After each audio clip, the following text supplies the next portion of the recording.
Hey, what's up, guys? It's Film Geek here, and I just got back from watching The Fighter, starring Mark Wahlberg and Christian Bale. This movie is very much the Rocky of the modern day, and it's based on a true story, which makes it even better.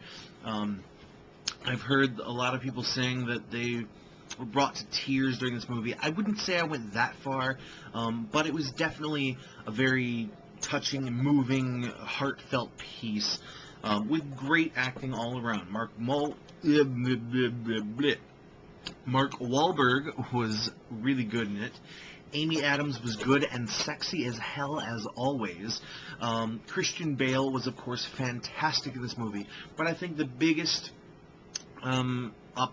the biggest props for this movie goes to Melissa Leo, who played the mother of the movie. She was just outstanding as the horrendous white trash mother in this movie. And in fact, the entire family in this movie brings true new meaning to the words white trash. Holy shit. You have to see the movie to understand what I'm talking about.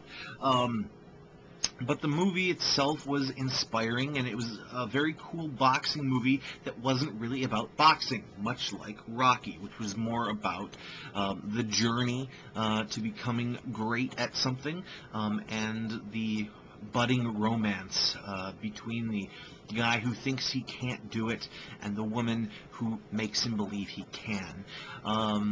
This movie was very, very good. I definitely suggest checking it out. It is a little bit longer than I would have liked to have been. It was just shy of 2 hours, and there were a couple of spots where I felt like it was getting a little long, but they made up for it by having other scenes that were just hilarious, and then other scenes that were just touching. I cared so much about the characters in this movie. Even Mark Wahlberg's character, I cared so much about him that in his very first fight that we see in the movie, which happens like 15 to 20 minutes in, I was already shaking my head, feeling bad for him, getting the pummeling that he got in the very first match. And that's pretty hard to do, to make me care about a character that much in 20 minutes, that I'm already feeling bad for them. So kudos to the writers and the actors of this movie.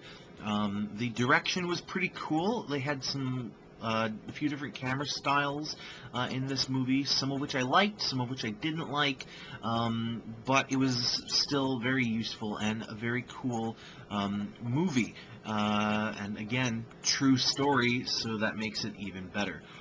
I give The Fighter a 4 out of 5 because it was just really damn good, and you should check it out because there are some great performances in this movie.